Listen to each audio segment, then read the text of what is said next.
قل هذه سبيلي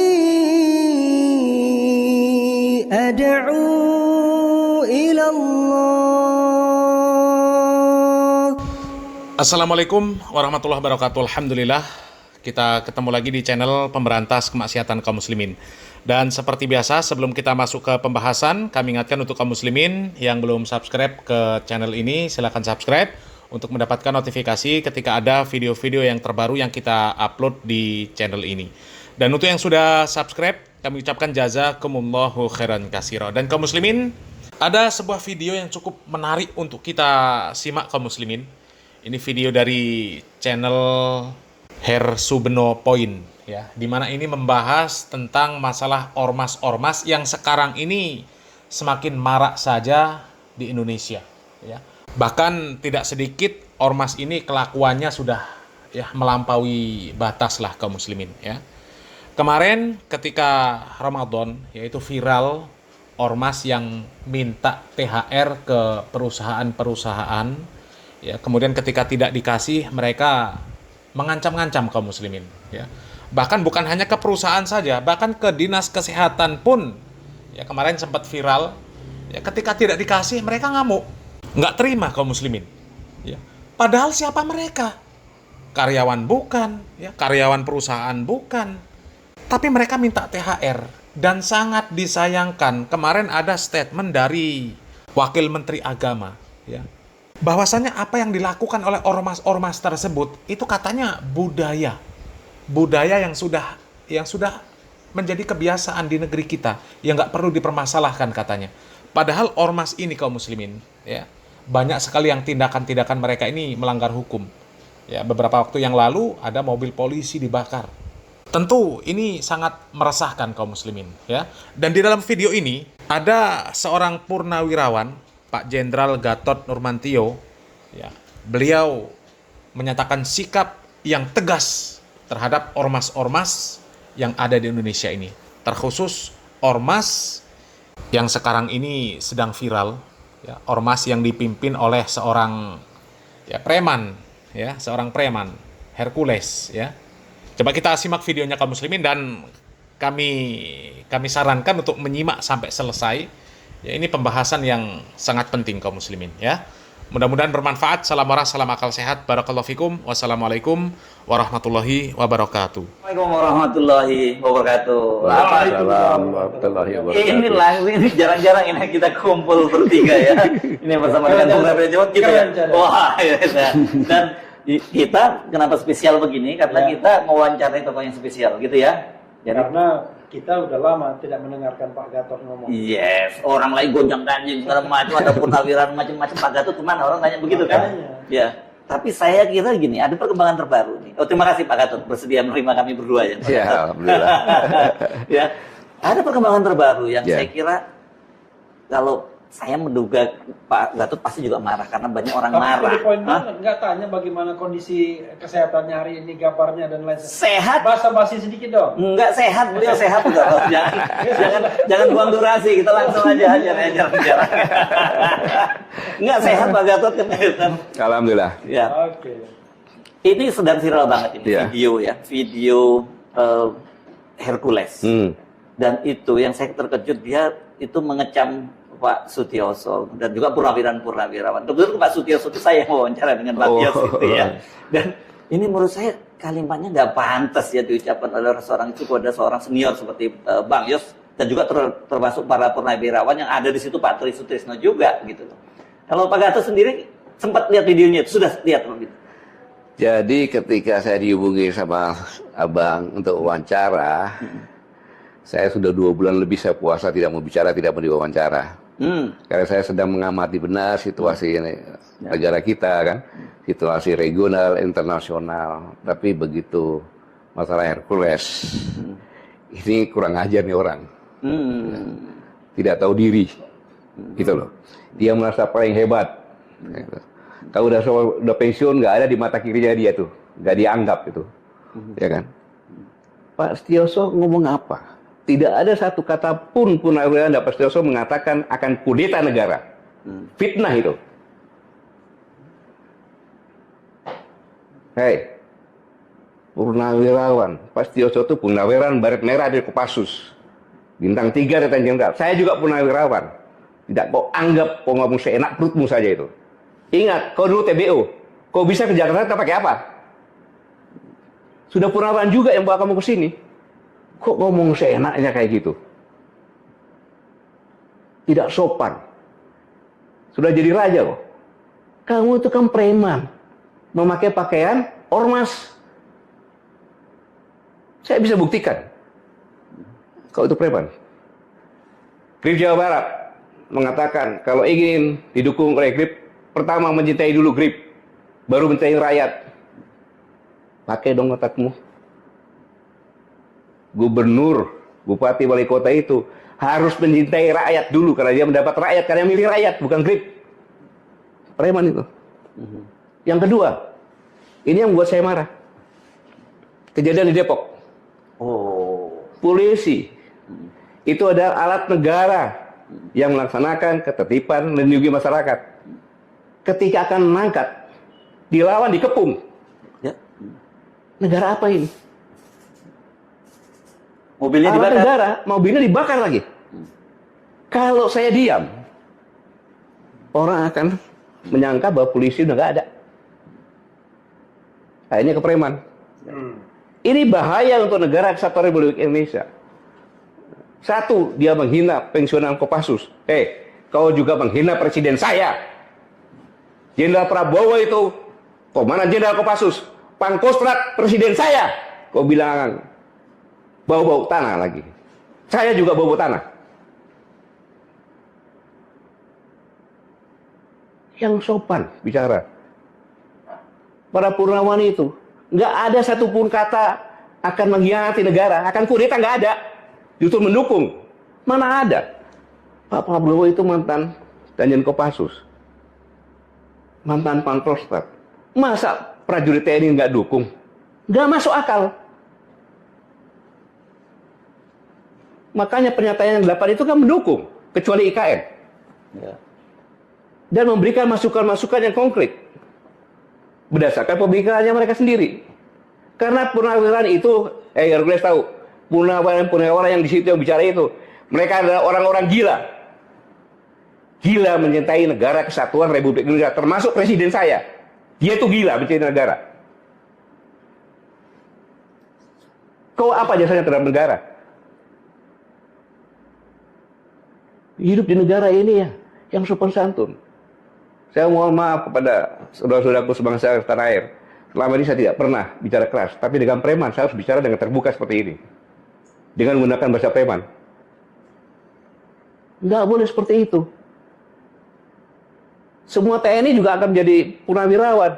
Bahkan doanya prajurit itu agar bisa pensiun. Kenapa? Panjang umur pensiun.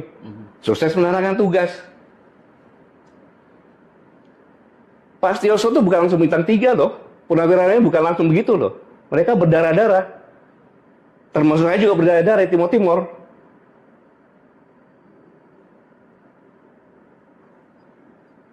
Dan yang lebih parah lagi, kalau negara sudah dikuasai preman, kehancuran akan terjadi. Itu, kehancuran akan terjadi. Kenapa? Kosnya akan tinggi. Mana ada preman cinta rakyat? Gak ada yang meres. Dengan keroyokan, memeres rakyat. Nggak boleh. Negara tidak boleh ada preman dan itu harus diberantas. Karena itu membuat kos. Pabrik-pabrik buka, datangin preman, lari ke Vietnam. Itu aja masalah. Negara kita ini sekarang secara dunia internasional, kita ini ada ketidakpastian. Karena perang dagang antara Cina dengan Amerika. Karena Ukraina perang. Banyak sekali defisit anggaran. Kemudian keterbukaan pasar bebas. Pasar bebas yang dibuat oleh Amerika, Amerika kena sendiri sekarang. Nah, dalam kondisi seperti ini, maka persaingan inilah yang mengerikan. Bung Yesod dan Bung Habib, mengerikan negara kita ini. Kita memang, orang bilang kaya-kaya bagaimana? Karena sumber daya alamnya kita jual begitu saja. Kita menjadi bangsa pasar. Kenapa kita nggak menjadi bangsa industri? Karena kosnya tinggi. Saya pernah nyampaikan, kos industri di Indonesia itu antara 23 sampai 27. Average rata-rata sekitar 25%. Gimana mau bersaing? Nggak bisa. Karena apa? Ada premanisme, ada mafia-mafia, ya mafia hukum, mafia politik, mafia ekonomi. Sehingga indikasinya sekarang finansial turun kan? Kemudian nilai tukar rupiah makin merosot. Kemiskinan menurut WHO udah 60% malahan. 60,3. 60,3. Kalau kita biarkan premanisme ada, tak mempercepat kehancuran bangsa ini. Bangsa ini menjadi bangsa yang gagal. Makanya itu saya di sini mengajak, mari kita semuanya lupakanlah semuanya itu. Kita bergandengan tangan karena bangsa yang bisa hebat, bisa survive dalam kondisi seperti ini hanya bangsa yang cerdas, bangsa yang sigap, bangsa yang bersatu dan pantang menyerah. Karena apa? Kalau bangsa yang lemah, kalau terjerat-berai, kita akan menjadi bangsa pasar dan kita akan tenggelam. Ingat kita bonus demografi pada tahun 2030 itu 46% kalau salah masyarakat Indonesia itu. Kalau dia tidak punya kerjaan, itulah kita tamat. Bencana demografi itu. Iya, bencana demografi. Nah itulah yang katakan berhentikan premanisme, berhentikan mafia.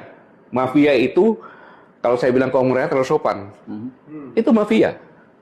Dia menguasai politik, dia menguasai ekonomi, dia menguasai hukum. Dan kemudian menguasai negara. Nah itu untuk menguasai negara nanti ya. Sama dengan Grab ini, dia sudah masuk ke ranah politik, bahaya sekali. Jadi Gitu. Pak Gatot ini ada klarifikasi sedikit. Tadi mengatakan kita bersatu gitu ya. Tapi tentunya bersatu dengan elemen-elemen bangsa yang memang benar-benar mencintai negara ini kan. Bukan bersatu dengan preman dan bersatu dengan koruptor serta mafia tadi. Kecuali unless dia sadar. Ya. Mau berubah kan begitu. Jadi kalau negara ini ingin bangkit, mari sama-sama kita berantas premanisme, kita berantas korupsi, kita berantas mafia. Itu maksudnya. Artinya kan nanti di orang lain, wah ini Pak Gatot nyuruh kita bersatu, nggak bisa dong minyak dengan air. Kita clearkan dulu ya kan, jernih dulu airnya, baru kita bersatu. Bang Lev ini kayak pura-pura tidak tahu saja dia gitu. Ingin Kan menegaskan. yang membuat Si kita ngomong sama audiens. iya, yang menyebabkan kita ini menjadi hanya bangsa pasar, ya kan. Kemudian sumber daya alam kita ini nggak diproduksi langsung diekspor saja. Itu ya karena premanisme, karena mafia, karena korupsi, itu yang harus diberantas, gitu loh. Itu musuh masyarakat, itu cancer di masyarakat. Nah, kalau itu sepakat kita. Ya kita harus sepakat lah. Kalau nggak sepakat, saya pulang aja gitu. Jadi Clear ini ya soal iya, itu nggak boleh ada kayak gitu. Tapi begini, ini kan kelakuan misalnya katakanlah pejabat atau mantan pejabat. Iya. Kan ada kejadian kemarin tuh, wah tiba-tiba muncul sosok yang disebutkan Pak Gatot tadi kan. Padahal orang mau bersilaturahmi untuk klarifikasi. Maksudnya Jokowi yang di Solo. Jokowi yang di Solo. Oh, dan kemudian Hercules datang ke sana. Datang ke sana. Oh, gitu. Jangan mantan pejabat dong, banyak mantan pejabat. Lalu kemudian, kok kita heran? Ini kenapa ya? Tiba-tiba kok, padahal orang yang datang itu maaf kata, itu ibu-ibu sama orang tua. Kan ada Rizal Fadila, Bu Kurnia itu yang diterima itu Damai Hari Lubis. Kakek-kakek, dua kakek, sama satu ibu-ibu. Kok tiba-tiba dihadapkan pada kelompok-kelompok.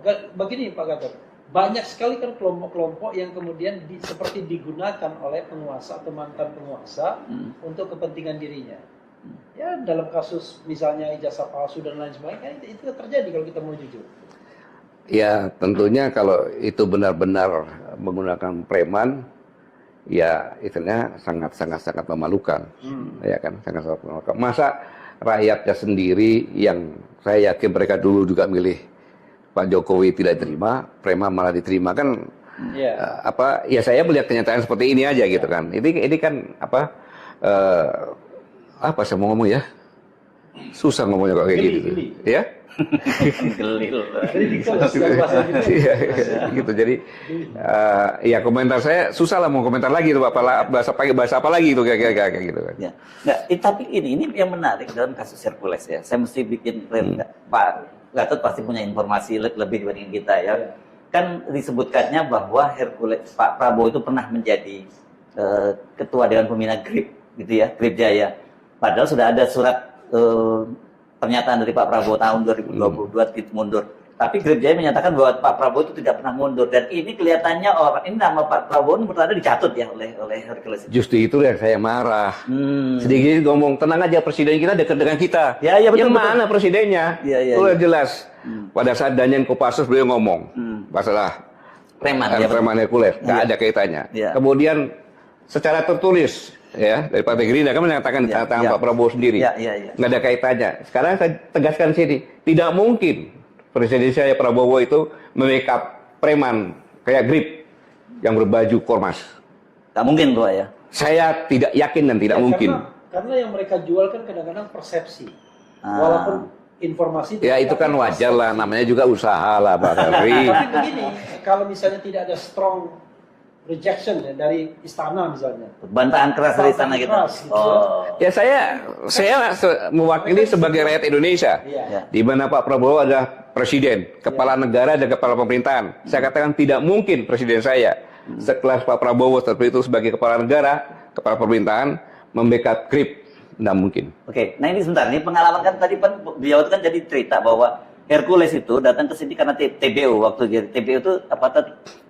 Bawah kendali operasi apa singkatnya? Tenaga bantuan operasi. Oh, tenaga bantuan operasi. Iya, bawa barang, bawa gitu kan.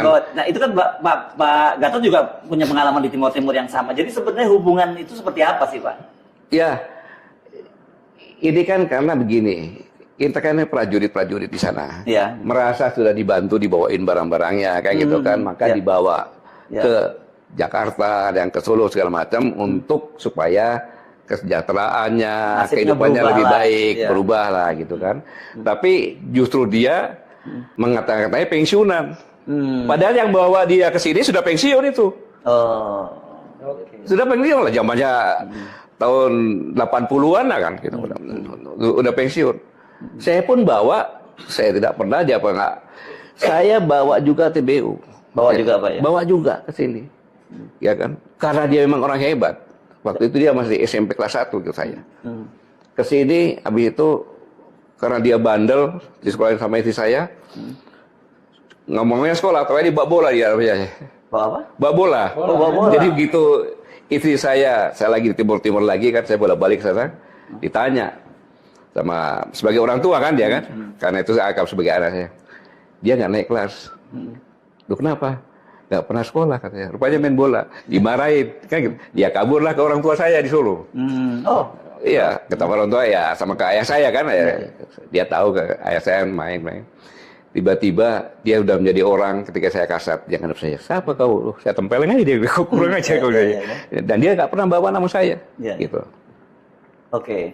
Nah ini kan penting diklarifikasi ya, Bung Refli, karena selama ini kan yang persepsi publik itu bahwa dia ini seperti itu karena dilindungi oleh Pak Prabowo presiden. Jadi orang karena dia berjasa dengan Pak Prabowo juga. Nah, dan dia mengklaim itu kan, dia selalu mengklaim bahwa apa jasanya, ceritakan dong. Jasanya apa ceritakan? Terhadap negara Kesatuan Republik Indonesia ini jasanya apa? Berjasa terhadap Pak Prabowo-nya. Ya, jasa angkat barang kan dibayar juga itu kan. Cuma karena mungkin Pak Prabowo ya hatinya baik kan gitu, kamu ikut mungkin, tapi saya yakin bukan Prabowo juga kan gitu. Kamu ikut ke Jakarta ya disekolahkan segala macam. Gitu. Masa Karena Pak kalau kita tahu gini, nama ini kan sudah lama ya, sudah katakanlah barangkali udah puluhan tahun ya, dan kadang-kadang terkesan penegak hukum pun tidak bisa menjangkaunya begitu. Atau tidak berani bahkan pas malamnya. Pakai bahasa halus kan, tidak bisa menjangkau.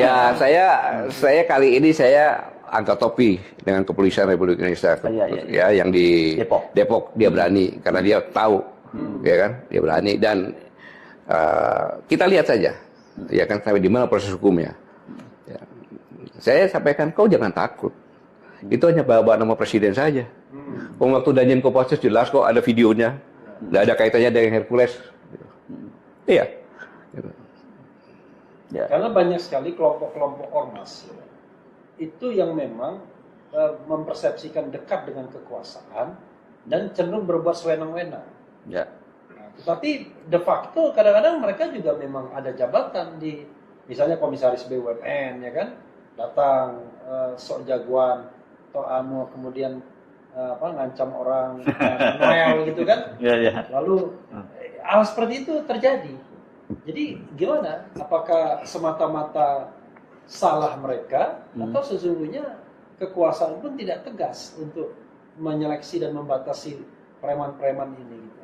Ya mungkin tidak mendengar ya, makanya dengan forecast kita ini sampai ke Pak Prabowo ya, sampai pemerintah, kita berantas premanisme karena itu akan menjadi cancer dari masyarakat. Masyarakat sudah susah lagi, ditambah susah lagi gitu kan. Karena definisi saya mungkin Mas Hersu, preman itu sederhana, yaitu orang yang biasa menggunakan kekerasan, terutama kekerasan fisik untuk mencapai tujuannya. Dan keroyokan. Iya biasanya.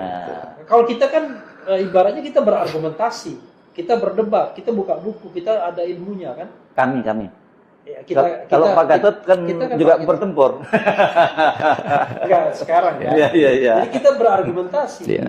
Nah, argumentasi itu kadang-kadang dihadapi dengan kekerasan fisik yang nggak mungkin juga kita layani gitu. Ya, Karena itu kan penegakan hukum harus jelas. Dan negara harus hadir di situ. Negara harus hadir. Ya. Gitu. Ya. Masa tiba-tiba Hersu benar berkelahi kan nggak mungkin. Iya. Memalukan. Oke, Pak Gatot clear ya soal ini ya, soal preman dan sebagainya, tegas sikapnya jelas beliau dan saya kira ini meskipun mungkin kita nggak akan dapat konfirmasi langsung dari Pak Prabowo, tapi sebagai sesama perwira yang juga sama-sama di Timur Timur, kita bisa dapat gambaran lah seperti apa sebenarnya kedekatan. Sama-sama bintang 4. Ya, oke. Ya waktu itu saya masih letnan atau kapten ya ketika Pak Prabowo di sana, beliau memimpin tim Bravo dan saya bergerak bersama-sama tim Bravo juga gitu sana. Iya. Jadi waktu itu beliau pangkatnya apa? Letkol. Ya, komandan batalion ya. Dan satu waktu itu. Mungkin Pak Gatot dari saya mungkin ya. Ada nggak imbauan Pak Gatot? Jangan kepada para preman tuh selama masih ada usernya, tetap aja dia akan eksis.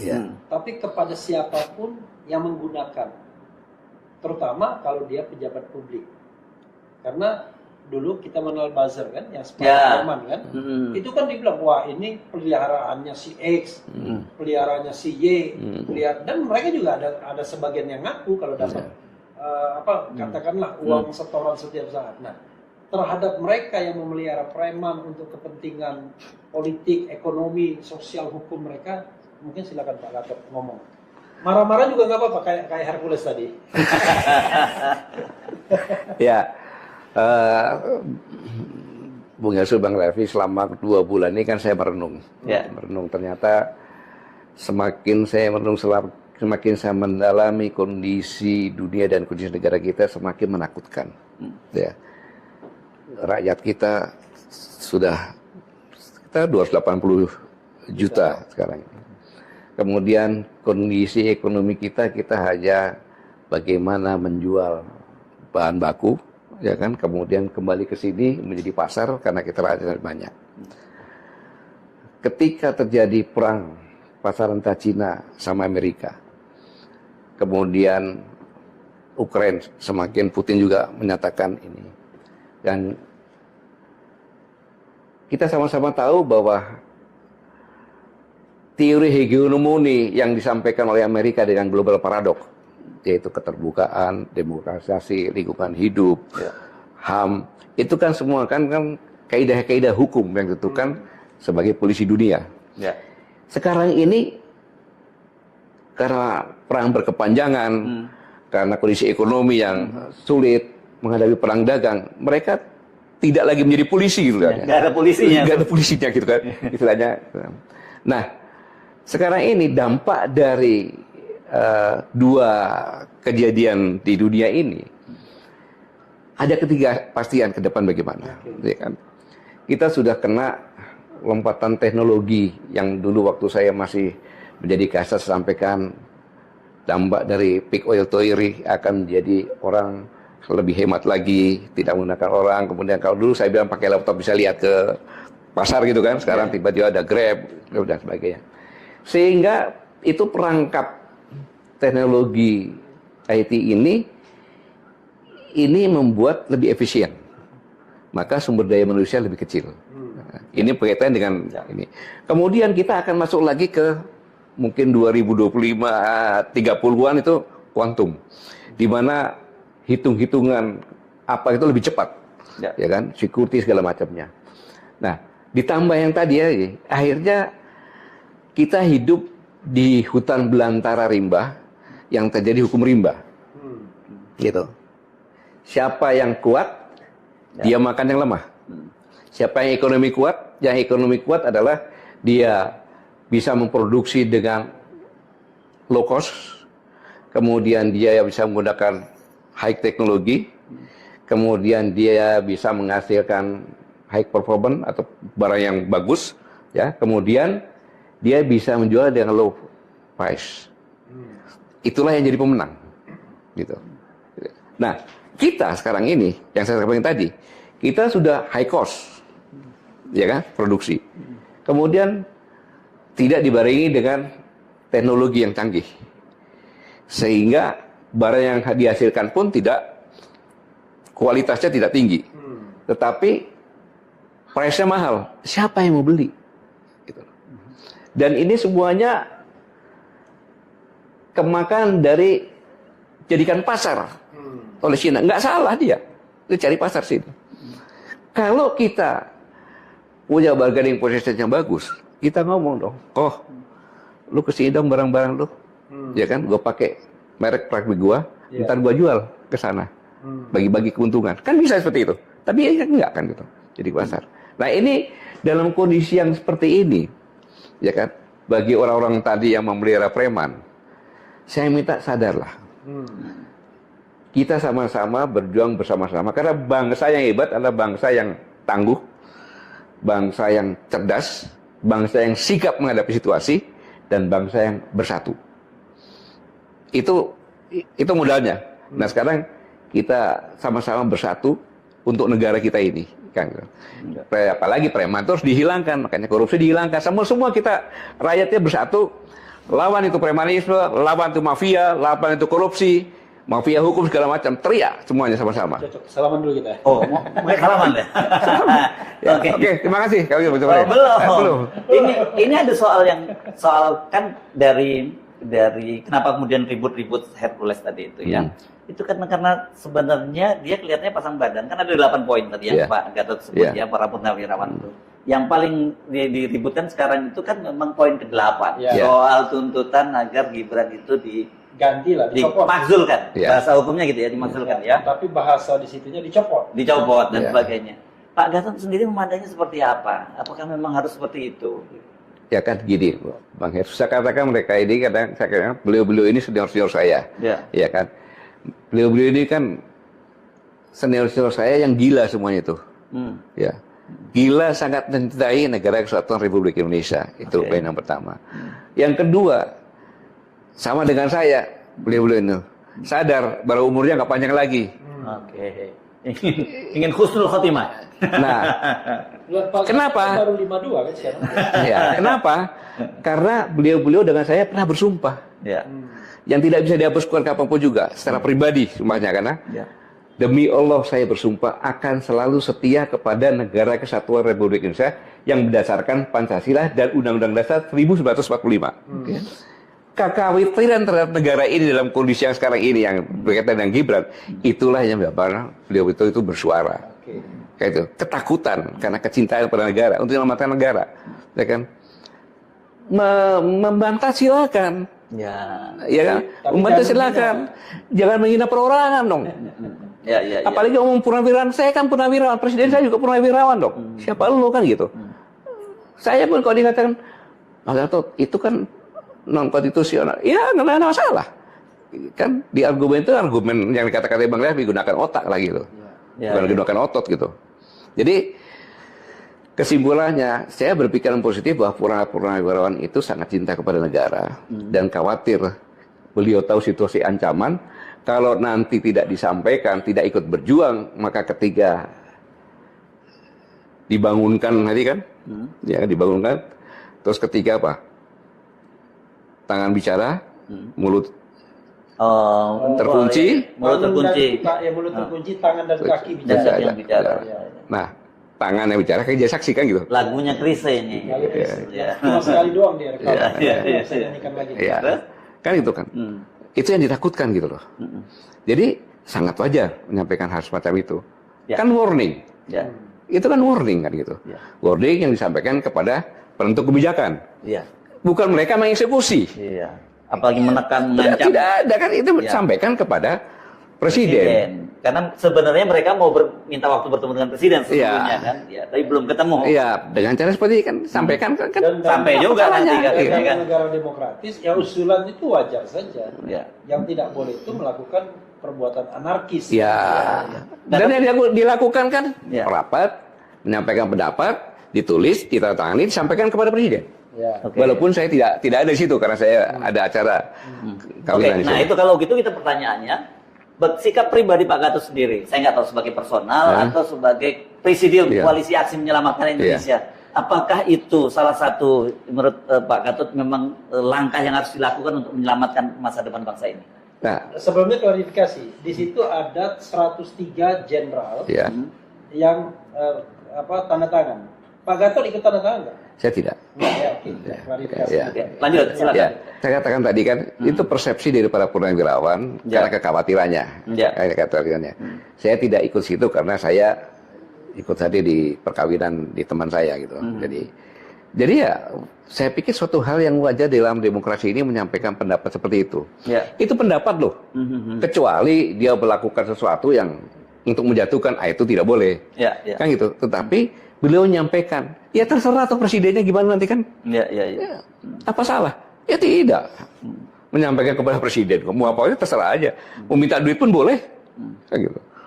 Nah ini kelihatannya kenapa yang sebelumnya kita bicarakan, kenapa kemudian Hercules marah dan ngata-ngatain Bang Yos sebagai mulutnya udah bau tanah dan sebagainya, itu kan berkaitan dengan pernyataan Bang Yos tentang kekhawatiran dari para purnawirawan. Itulah yang menyebabkan saya marah, menyerang pribadi, dikatakan purnawira sudah bau tanah, saya juga dong, presiden saya juga dong. Siapa dia kan gitu. Tapi terkesan dia pengen cari sandaran. Jadi seolah-olah yang diserang ini, yang dikritik ini presiden.